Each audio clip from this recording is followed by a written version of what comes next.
예, 오늘 설교 제목은 이스라엘이여 너는 행복자로다라고 하는 제목을 가지고 신명기 33장 29절에 있는 말씀을 가지고 함께 은혜를 나누겠습니다. 여러분, 하나님을 알고 예수님을 믿었다는 것, 그것 한 가지 때문에 너무너무 행복하고 기쁨이 충만하면서 감격했던 적이 있습니까?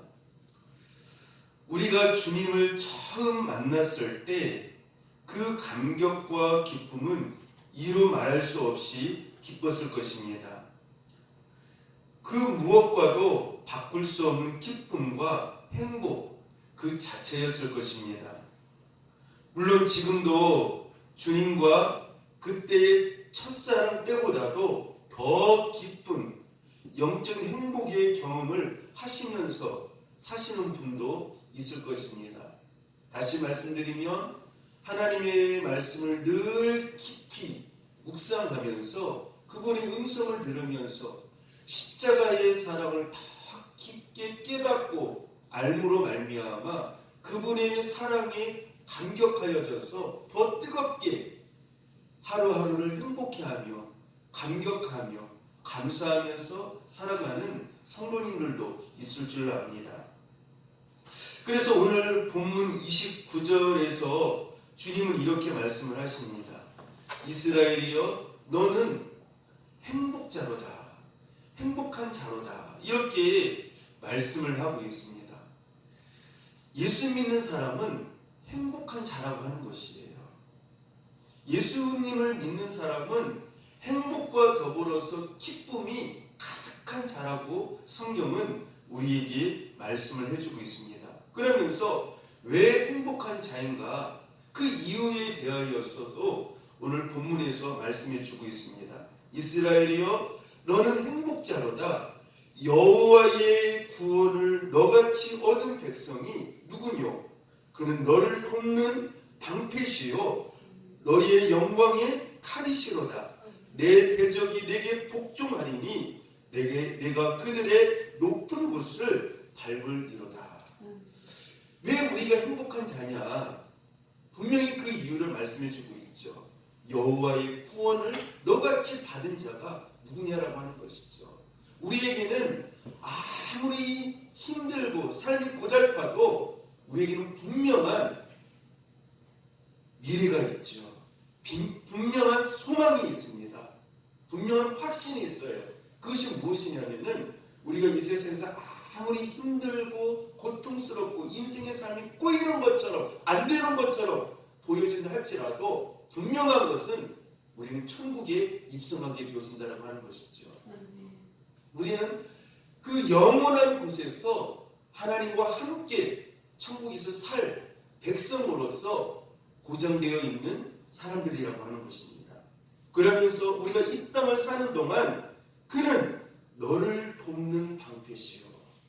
하나님께서 우리가 어떠한 자리에 있어도 어떠한 위험한 자리에 있어도 우리를 돕는 방패로 계시기 때문에 또 너희의 영광의 칼이시로다. 하나님께서 우리를 위하여서 싸우신다라고 하는 것이죠. 우리 인생에서요. 내 대적이 내게 복종하리니 내가 그들의 높은 곳을 밟으리로다.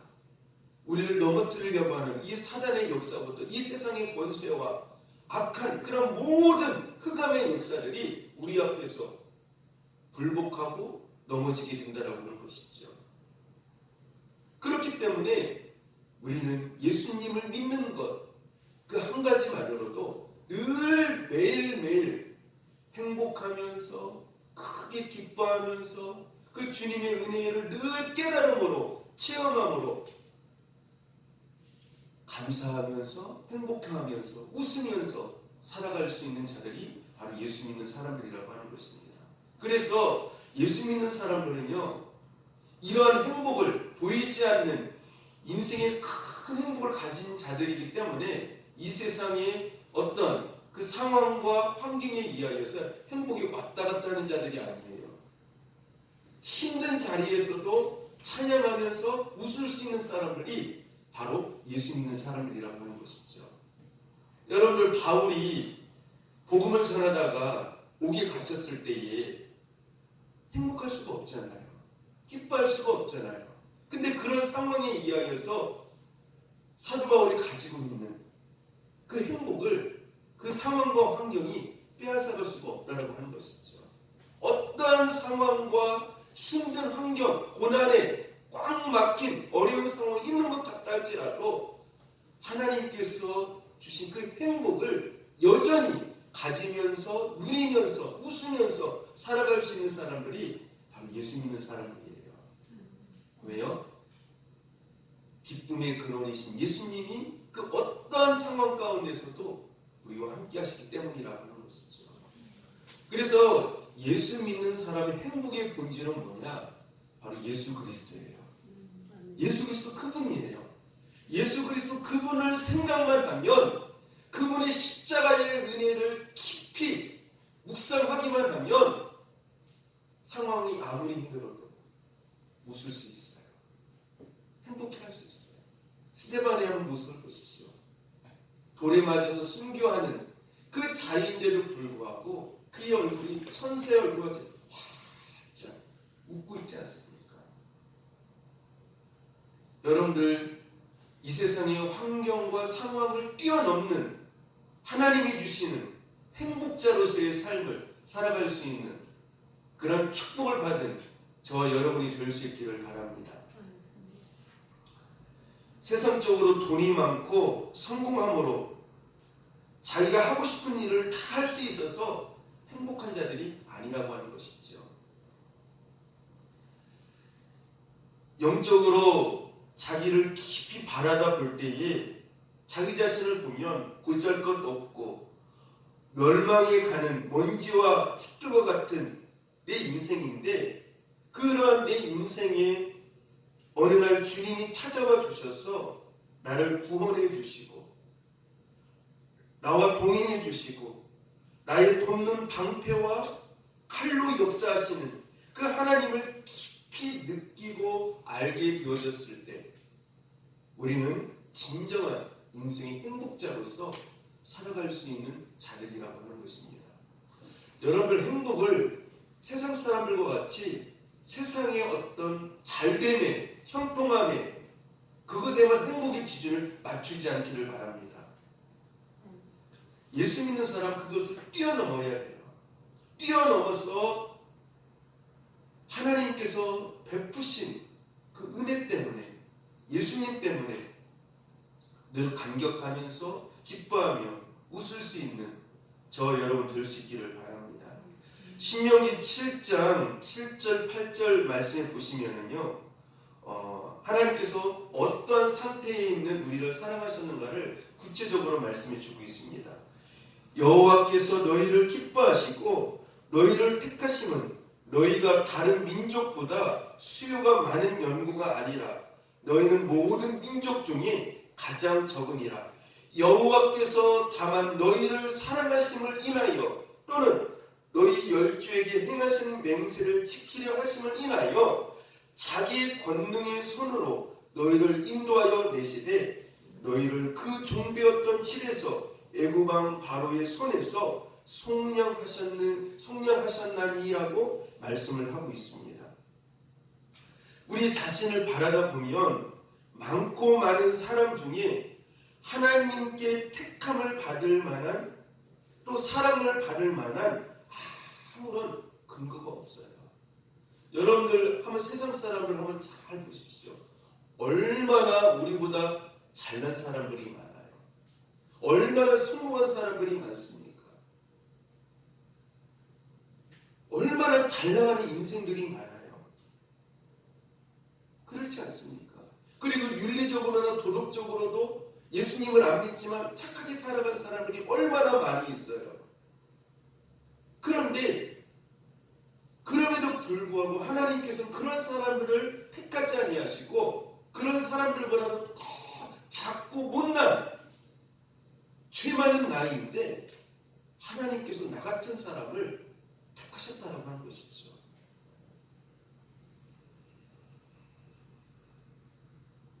아무런 근거와 이유가 하나님께서 나를 택하실 만한 것이 없다라고 하는 것입니다. 그런데 하나님께서 그러한 나를 택하셨다라고 하는 것, 우리는 그것 한 가지만으로도 감사하며 평생을 살아갈 수 있는 저와 여러분 될 수 있기를 바랍니다. 사실 성경은요, 우리가 하나님의 택함을 받을 만한 자라고 말씀하고 있지 않지 않습니까? 오히려 성경은 어떻게 말씀을 하고 있습니까? 너희는 죄인 중에 괴수다라고 말씀을 하고 있어요. 하나님과 너희들은 막힌 담을 가지고 있다라고 말씀을 하고 있습니다. 진노의 자식이라고 말씀을 하고 있습니다. 하나님의 원수다라고 말씀을 하고 있어요. 그런 내가 하나님 앞에 택함을 받은 것이에요. 하나님의 사랑의 대상이라고 하는 것입니다. 사탄으로 상징되는 애굽의 바로왕 밑에서 속량을 받게 하시고 하나님의 자녀로 인침을 받게까지 하셨다라고 하는 것입니다. 그러나 아까도 말씀을 드렸지만 내가 택함을 받을 만한 근거와 이유는 아무것도 없다라고 하는 것입니다. 그럼에도 불구하고 우리를 택하신 이유를 8절 초반절에서 말씀을 하고 있죠. 다만 여호와의 사랑하심을 인하여 하나님께서 믿음의 조상들에게 말씀하신 그 약속을 지키시기 위해서라고 말씀을 하고 있습니다. 즉 아무 조건 없는 무조건적인 하나님의 은혜와 사랑, 또 믿음의 조상들과 약속한 그 근거에 의하여서 구원을 받았다라고 하는 것을 말씀해 주고 있습니다. 그러면 하나님의 사랑이 무엇으로 어떻게 구체적으로 나타났을까요? 저는 이 말씀을 묵상하다가 한 단어를 보고 가슴이 굉장히 뭉클해졌습니다. 신명기 7장 8절 하반절 말씀에 보면은 하나님께서 우리를 택하셨다라고 하시면서 거기서 어떤 단어를 사용하고 있냐면은 8절 하반절에 보시면은요, 속량이라고 하는 단어를 사용하고 있어요. 속량. 그러니까 우리를 택하신 그 깊은 그 은혜와 사랑을 강조하시면서 거기에 속량이라고 하는 단어를 사용을 하고 있습니다. 사실 하나님은 전능하신 하나님의 능력으로 애굽의 바로 왕을 없애고 이스라엘을 즉시 애굽에서 구원해 주실 수 있는 전능하신 하나님이십니다. 그러나 하나님은 그렇게 하지 아니하셨습니다. 왜냐하면 이스라엘이 애굽에서 지은 그 엄청난 애굽의 그 습성과 죄의 습관과 죄의 가치관을 가지고는 천국으로 상징되는 가나안 땅에 들어갈 수가 없었다라고 하는 것입니다. 오히려 그들의 그 애국적인 그 습성과 애국적인 습성이라고 하는 것은 세상의 어떤 습관을 말하는 것이죠. 세상의 기준을 가지고 살아가는 이스라엘 백성들을 말하는 것이죠. 그 애국의 습성과 죄의 습관과 죄의 가치관을 가지고는 가나안 땅은 그만두고 애국 땅에서 나오자마자 하나님께 멸망을 당할 수밖에 없는 민족이 이스라엘 백성이라고 하는 것입니다. 거룩하신 하나님과 죄인은 함께 있을 수가 없기 때문이라고 하는 것입니다. 그러므로 이스라엘 백성이 비록 택함을 받았지만 아무리 택함을 받았다 할지라도 애국적인 습성을 가지고 있으면 애국적인 어떤 그 기준과 애국의 어떤 그 풍습과 죄의 습관과 죄의 기준을 가지고 죄에 거하는 삶을 살게 되어지면 하나님께서 그들과 어떻게 하실 수가 없어요? 동행할 수가 없어요. 함께 할 수가 없습니다. 또한 더 나아가서 하나님의 무서운 진노와 심판을 받을 수밖에 없다라고 하는 것입니다. 죄를 가지고 있는 이상 이스라엘은 은혜의 대상이 아니라 심판의 대상이라고 하는 것입니다. 다시 말씀드리면 우리는 하나님 앞에 은혜를 받을 만한, 하나님 앞에 택함을 받을 만한 그러한 근거 하나도 없다라고 하는 것이죠. 오히려 이스라엘 백성들처럼 하나님의 진노와 심판의 대상이 우리라고 하는 것을 깨닫게 되어집니다. 여러분들 우리의 삶을 한번 잘 살펴보십시오. 이스라엘 백성들과 똑같지 않습니까? 하나님 앞에 원망하고 하나님 앞에 조금만 자기 마음에 안 들면 시험에 들고 내 욕심대로 내 생각대로 마음대로 살아가는 것이 우리가 아닙니까? 우리는 은혜의 대상이 아니에요. 우리는 심판의 대상입니다. 그럼에도 불구하고 하나님의 그 마음속에서 계속 끊임없이 타오르는 이스라엘을 향한 그 사랑 때문에 도저히 그 이스라엘 백성들을 심판하실 수가 없었고 그 심판의 그 진노의 하나님의 그 거룩한 마음보다도 공의의 그 마음보다도 긍휼의 마음이 더 크게 이스라엘 백성들에게 임하였다라고 하는 것입니다. 이게 은혜죠. 진노하실 수밖에 없는데 오히려 그들을 어떻게 여기셨다는 거예요? 그들을 향하여서 그들을 너무나도 사랑하셨기 때문에 긍휼한 마음이 더 크게 예수님 하나님께 더 크게 그 마음 속에서 타오르고 있었다라고 하는 것입니다.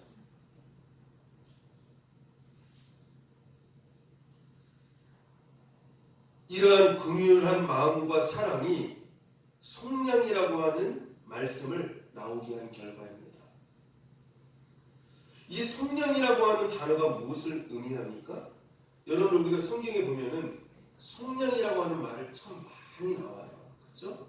이 속량이라고 하는 단어가요 굉장히 그 하나님의 은혜를 잘 표현한 은혜스러운 단어라고 하는 것을 우리는 깨달아야 합니다.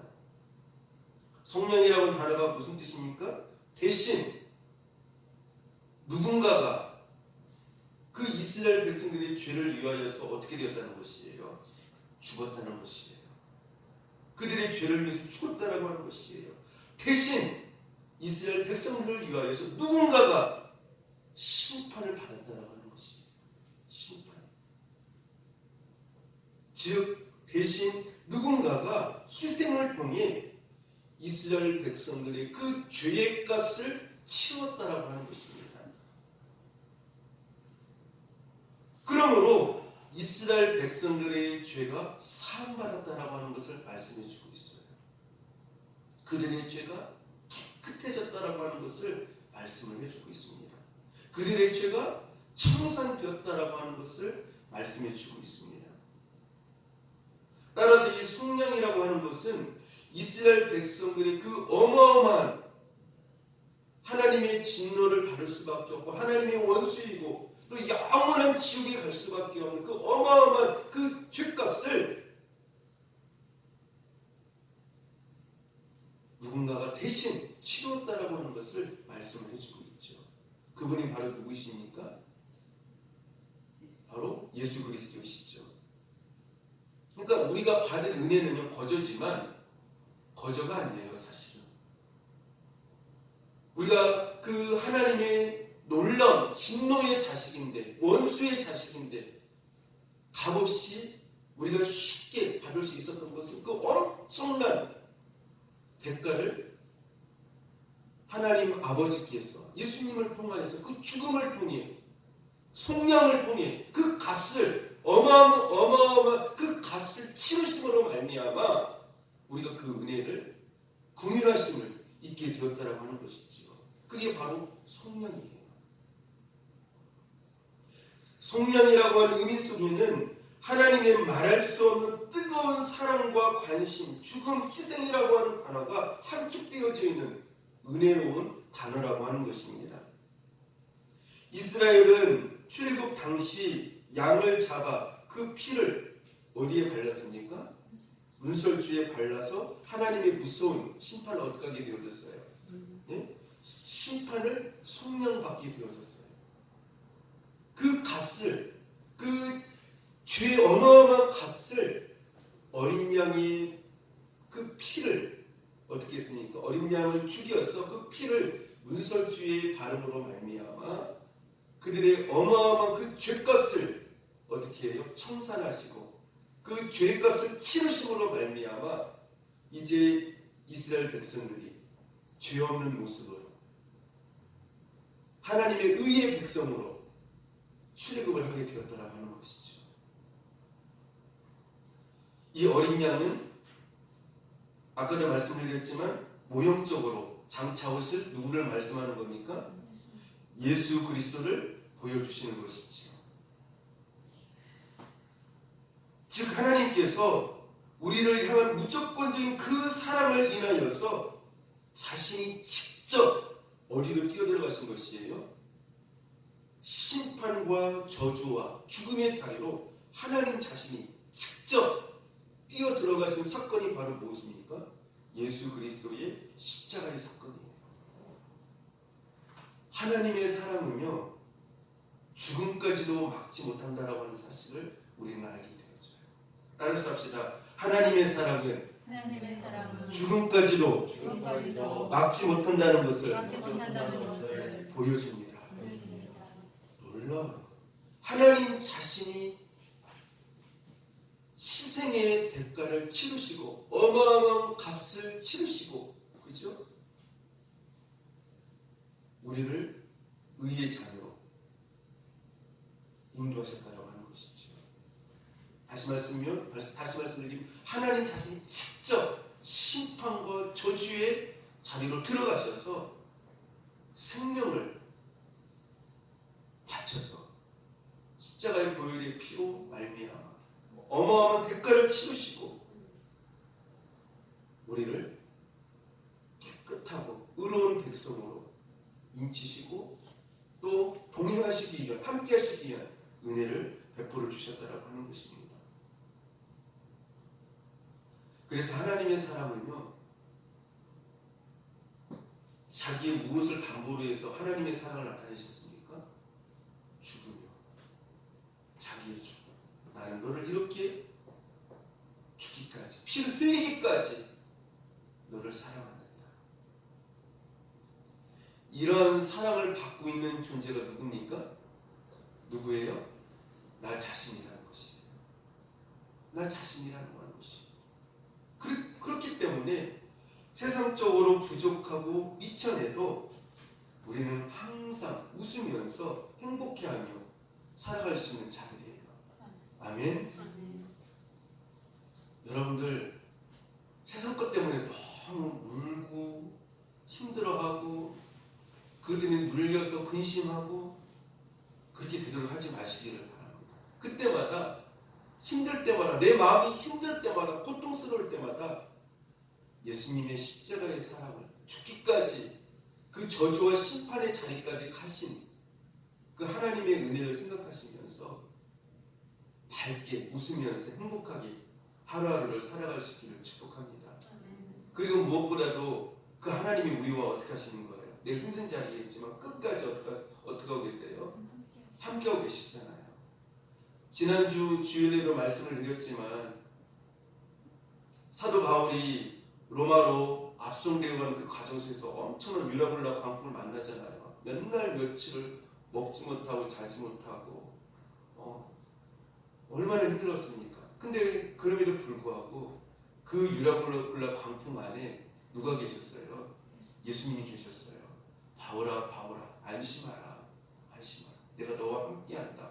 여기 있는 사람 한 사람도 죽지 아니하고 로마까지 무사히 갈 것이다. 그리고 너는 가이사 앞에 서서 이 가이사는 로마의 황제잖아요. 그 가이사 황제 앞에서 너는 복음을 전하게 될 것이다.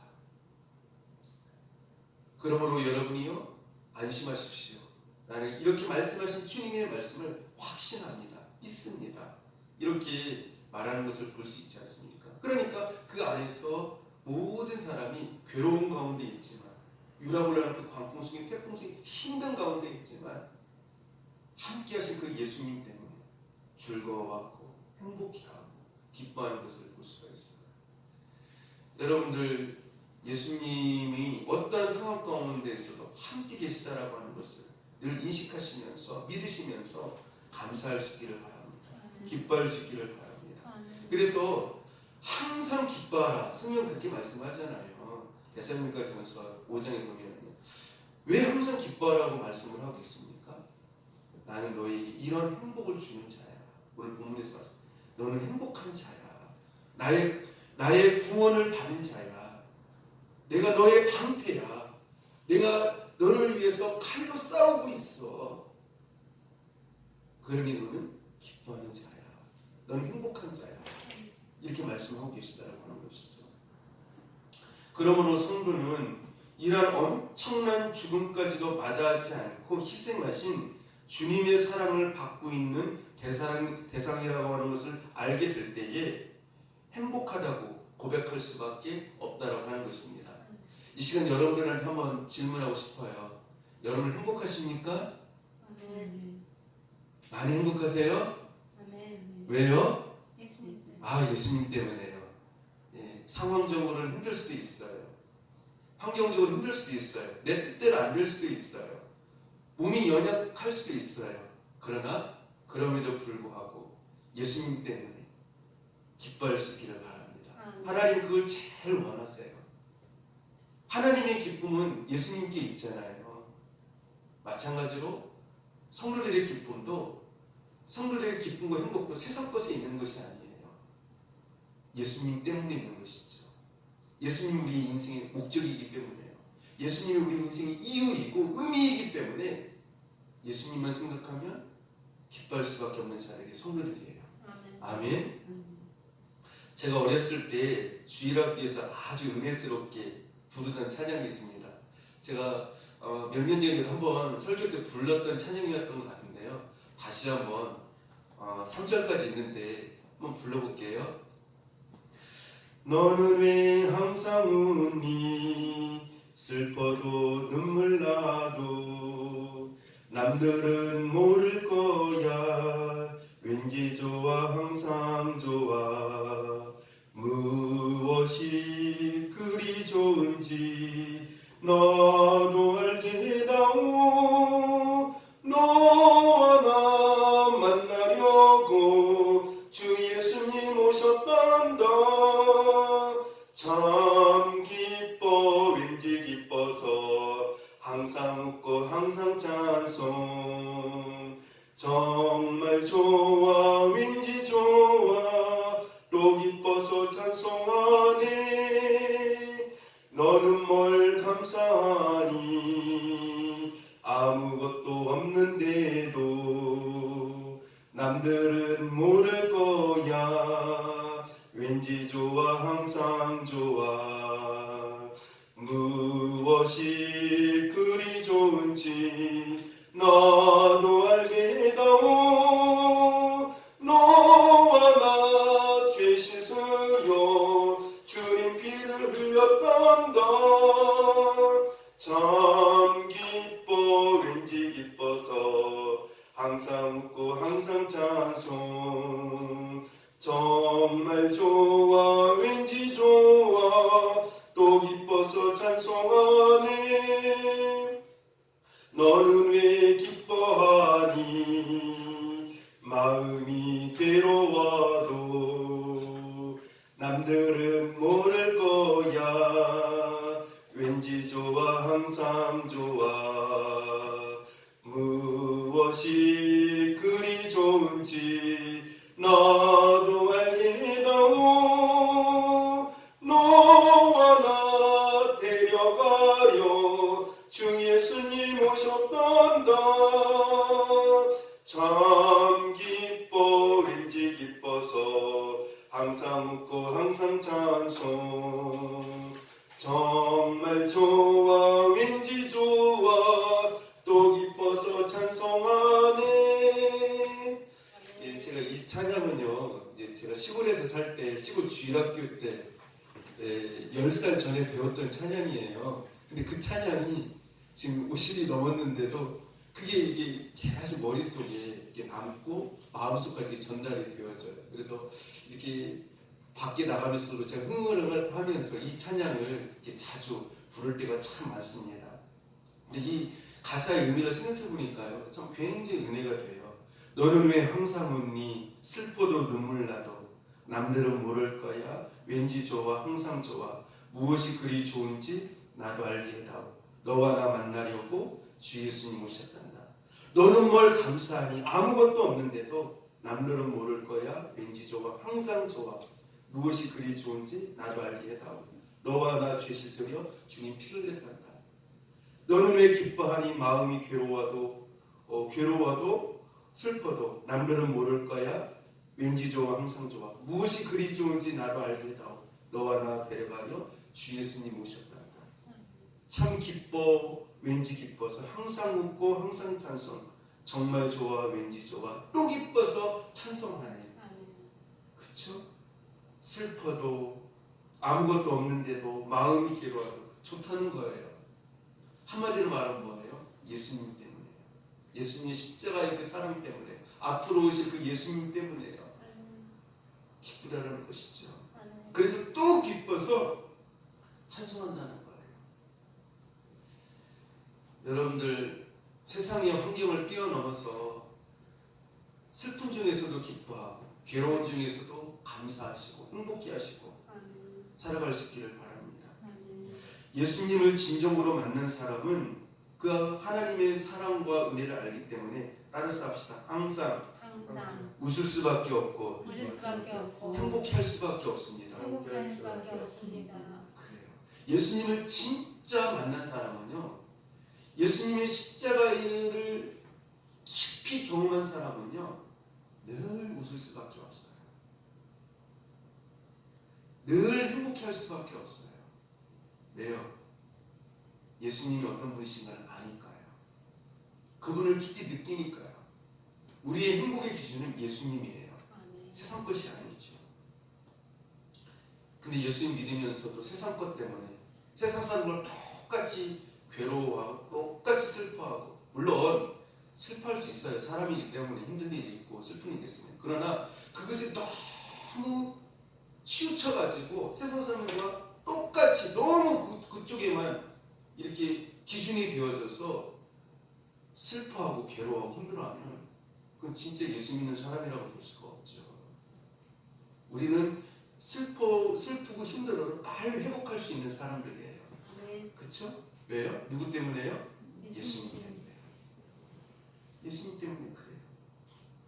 오늘 본문 29절 중반절을 보시면요, 여호와의 구원을 너같이 얻은 백성이 누구냐라고 말씀을 하고 있습니다. 즉 이 말씀의 뜻은 하나님의 이러한 엄청난 사랑과 관심, 십자가의 죽음과 희생을 통한 구원을 받고 있는 자가 바로 너 자신임을 알라라고 하는 것이죠. 그러므로 세상적으로 없다고, 힘들다고, 내 뜻대로 안 된다고 불평하지 말고 감사하며 기뻐하며 행복할 수 있는 저 여러분 될 수 있기를 축복합니다.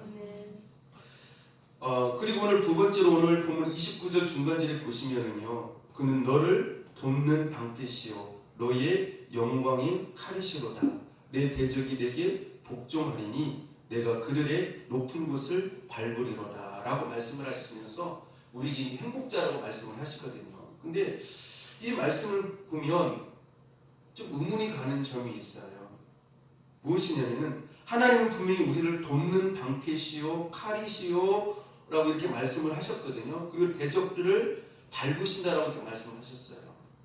그러면서 우리에게 너는 행복자다 이렇게 말씀을 하셨는데, 의문점이 무엇이냐면은 어떤 때 보면은요, 하나님이 마치 우리를 돕지 않는 것처럼 보여질 때가 종종 있다라고 하는 것이죠. 예를 들면 창세기를 보시면 의인인 아벨이 형 에서에게 살인을 당할 때 하나님은 아벨을 지켜주시지 않고 어디에 계셨느냐라고 하는 것이죠. 이럴 때에 하나님을 아벨을 돕는 반석이시오 칼이라라고 말씀하실 수 있을까요? 이사야, 예레미야, 스가랴 등 많은 구약의 선지자들이 복음 때문에 죽어갈 때 하나님은 그들 가운데서 반석으로 지켜주시지 않고 왜 죽게 내버려 두셨느냐라고 하는 것입니다. 사도행전에 보면 스데반이 돌에 맞아 죽어갈 때 하나님은 어디 계셨느냐라고 하는 것입니다. 우리는 하나님이 지켜주신다는 성경적 의미를 제대로 모르기 때문에 실족하고 넘어지고 시험에 드는 경우가 얼마나 많은지 몰라요. 그래서 행복해하지 아니하고 어떻게 합니까? 근심하고 시험에 들고 우울해하고 그렇지 않습니까? 젊은 그러니까 학생들을 보면 이런 경우 시험이 참 많이 들어요. 하나님, 내가 열심히 공부해서 이렇게 하나님께 영광을 돌리고 싶습니다. 그래서 열심히 공부하고 고3인데도 불구하고 어떻게 합니까? 교회를 열심히 다니고 전도를 열심히 하고 기도를 열심히 하고 헌신도 나름대로 열심히 해요.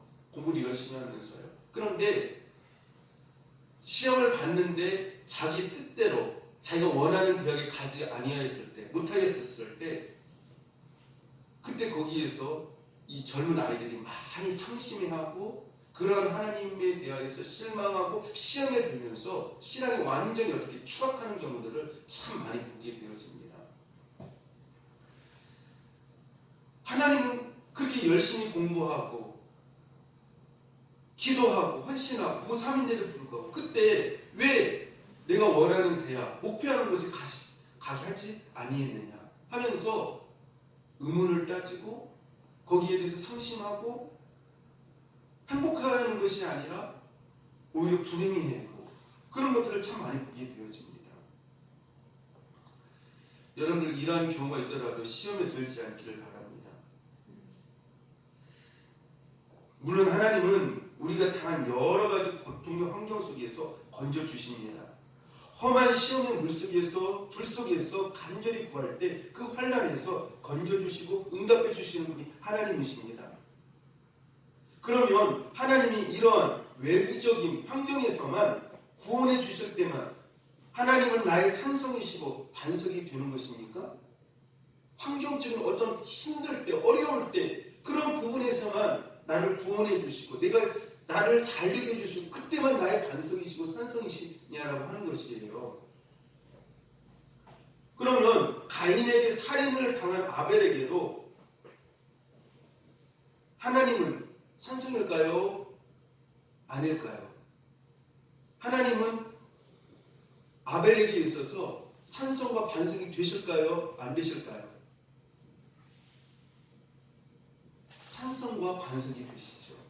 순교를 당한 이사야, 예레미야, 스가랴, 스다반에게도 산성과 반석이 동일하게 적용이 되어진다고 하는 것입니다. 그러면 하나님은 아벨의 무엇을 지키셨을까요? 이사야, 예레미야, 스데반 등 죽임을 당한 사람들의 무엇을 지키셨을까요? 그것은 그들의 마음속에 있는 따라서 합시다. 믿음을 지켜주셨습니다. 그들이 순교할 때, 그렇죠? 그들이 순교할 때 순교하지 않도록 하나님께서 지켜주신 것이 아니라 순교의 자리에 있어서도 두려워하지 아니하고 무서워하지 아니하고 어떻게 하도록요? 그 순교를 감당할 수 있는 흔들리지 않는 온전한 믿음을 주셨다라고 하는 것이죠. 다시 말해 가룟 유다처럼 배교하지 않도록 베드로처럼 저주하고 모른다고 하는 그러한 마음을 갖지 않도록 성령의 충만함으로 그들의 심령을 지켜주셨다라고 하는 것입니다. 그래서 성경은 이렇게 말씀을 하죠. 빌립보서 4장 6절 7절 말씀 보시면은요.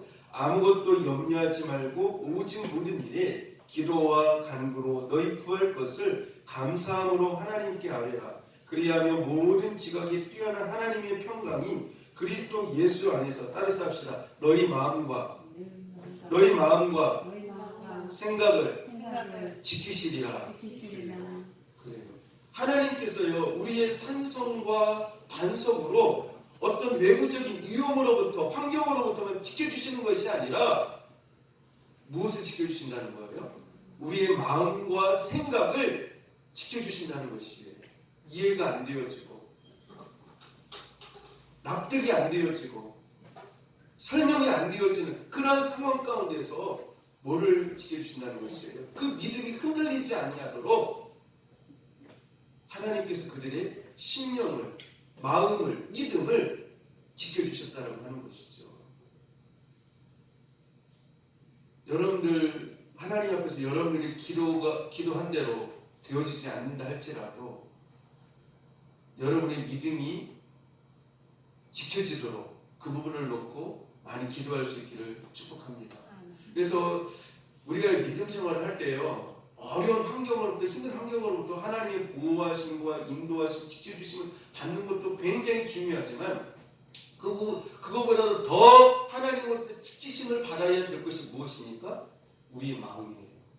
우리의 믿음이 무너지지 않도록, 우리의 심령이 무너지지 않도록 그 믿음에 하나님께서 그 믿음을 지켜주시도록 그 부분을 위해서 기도할 수 있기를 바랍니다. 그러므로 하나님은 나의 반석이시요 방패요 칼이요라고 하는 것은 그 어떤 고난의 환경적인 요인에서 도움과 구원을 받는 것도 해당이 되지만 설령 환경적인 요인을 통하여 죽는 자리, 즉 순교를 하는 자리에 있다 할지라도 그것은 하나님이 우리를 내버려 둔 것이 아니라 산성과 반석으로 함께 하신다라고 하는 것을 알아야 합니다. 왜냐하면 그가 순교하는 자리로 간다라고 하는 것은 그의 마음과 생각을 하나님이 지키고 계시기 때문이라고 하는 것입니다. 이것을 좀 더 구체적으로 깨달을 수 있는 말씀이 있습니다. 마태복음 22장 32절 말씀에 보면은요, 예수님께서 이렇게 말씀을 합니다. 나는 아브라함의 하나님이요 이삭의 하나님이요 야곱의 하나님이로다 하신 것을 읽어보지 못하였느냐. 하나님은 죽은 자의 하나님이 아니요 산자의 하나님이시니라 하시니. 아브라함, 이삭, 야곱은 육신적으로는 이미 어떻게 된 사람들이에요? 죽은 자들이죠. 근데 예수님은요, 그들을 가리켜서 죽었다라고 말씀을 하고 있지 않습니다. 살았다라고 하시면서 산자의 하나님이라고 말씀을 합니다. 마찬가지로 아벨, 이사야, 예레미야, 스데반 등은 육신적으로는 죽었지만 하나님의 편에서 보면은 죽은 자들이 아니라 산 자들이라고 하는 것이죠. 여러분들 아브라함, 이삭, 야곱이 산 자들이라고 하는 것을 예수님께서 직접 말씀을 하신 것이 있죠. 아브라함은 죽은 것이 아니야. 직접 그래서 아브라함이 사는 모습을 보여준 것이 있어요. 어디에 나옵니까? 예수님께서 부자와 나사로의 그 이야기를 말씀을 하시면서 죽은 나사로가 천국에서 누구의 품에 안겨 있습니까? 아브라함의 품에 안겨 있어요. 그런데 그 아브라함이 어떻게 합니까? 그 천국에서요, 말을 해요. 말을 하고 있어요. 그리고 나사로가 그 아브라함의 품에 안겨서 말을 하고 있어요. 나사로가요. 그렇지 않습니까? 그렇죠? 그리고 더 확실한 것이 있어요. 죽은 자가 보여진 것이 있죠. 여러분, 예수님이 이제 그 죽음을 얼마 남겨두지 아니하시고 세 명의 제자들과 베드로, 요한, 야고보와 함께 어디에 올라가셨죠? 변화산에 올라가셨는데 거기에 두 명이 나타났어요. 구약시대에. 누가 나타났습니까? 모세와 엘리야가 나타났어요. 근데 엘리야는 원래 죽지 않고 올라갔던 사람이라서 그렇다 할 수 있지만 모세는 어떤 사람이었어요? 죽었잖아요. 죽은 사람이었잖아요. 근데 그 죽은 모세가 누구 앞에 나타나요? 예수님 앞에 나타나요. 그러니까 모세가 죽은 거예요? 산 거예요? 산 거라고 하는 것을 말씀을 해주고 있어요. 그렇죠? 예수 믿는 사람들은 상황과 환경에 의하여서 흔들리는 사람들이 아니에요. 그렇죠? 내 뜻대로 되어지지 않았다라고 해서 여러분 그것 때문에 믿음이 꺾여지지 않기를 바랍니다. 시험에 들지 않기를 바라요. 순교의 자리에 갈 수 있었던 것은 이 사람들이 결국 무엇 때문에 그렇게 할 수 있었던 것이에요? 하나님께서 그들의 무엇을 지켜주셨기 때문에요? 믿음을, 마음을 지켜주셨기 때문에 그렇다라고 하는 것이죠. 그래서 우리가 보호하심을 받아야 할 것은 어떤 세상 위험한 환경으로부터 보호와 지키심을 받아야 되지만 그것보다 더 중요한 것은 무엇이라고요? 우리의 마음이, 우리의 믿음이 지키심을 받기를 위하여서 기도해야 된다라고 하는 것을 우리는 알게 되어집니다. 그러므로 우리는 하나님은 나의 산성이시오 방패시오라고 하는 것을 어떤 환경적인 고통이 해결되기 위한 쪽으로만 보면 안 된다라고 하는 것입니다. 영적인 깊은 차원에서 말씀의 깊은 시각을 가지고 보아야 한다라고 하는 것입니다. 이것을 알게 될 때에 우리는 하나님 주시는 영적인 광야에서도 행복한 자로 살아갈 수 있다라고 하는 것입니다. 그래서 우리는 하나님의 은혜를 어떤 잘되고 세상적으로 어떤 그런 시각에서만 하나님의 은혜를 보는 사람들이 아니에요.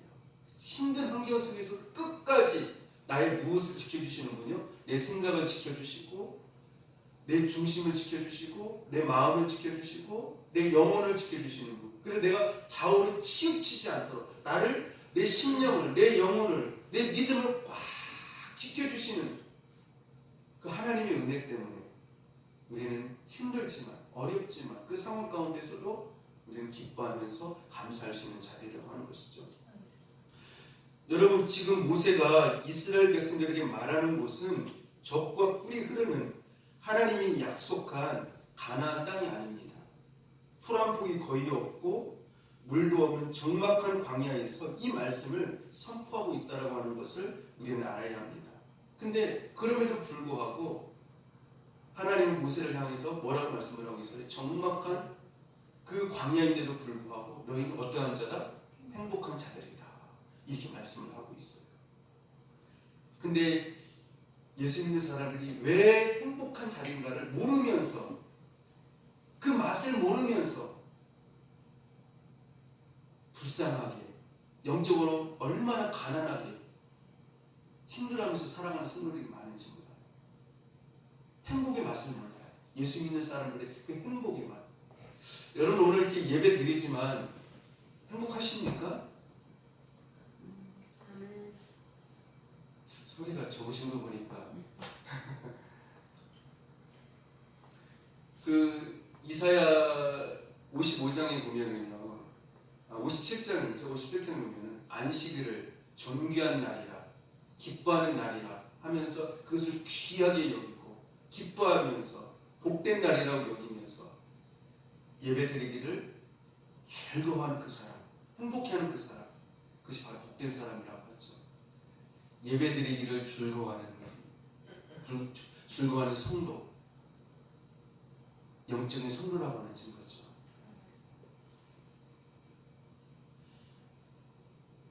그러므로 우리 예수님께 성도님들 광야와 같은 이 세상에서 풍성한 하나님의 약속으로 말미암아 하나님께서 베풀어 주신 그 구원의 은혜로 말미암아 또 하나님께서 우리에게 방패로 칼로 보호하시고 또 싸우시고 동행해 주신 그 은혜로 말미암아 항상 웃으면서 살아갈 수 있는 영적인 천국을 살아갈 수 있는 저 여러분 될 수 있기를 주님의 이름으로 축복합니다.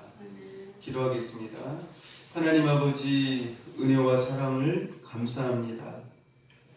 주님 저희는 엄청난 행복을 가진 자임을 고백합니다. 세상에서 주인으로 아무 소망이 없던 저희들을 구원하시고 도우시며 영광의 칼로 지키심을 감사드립니다.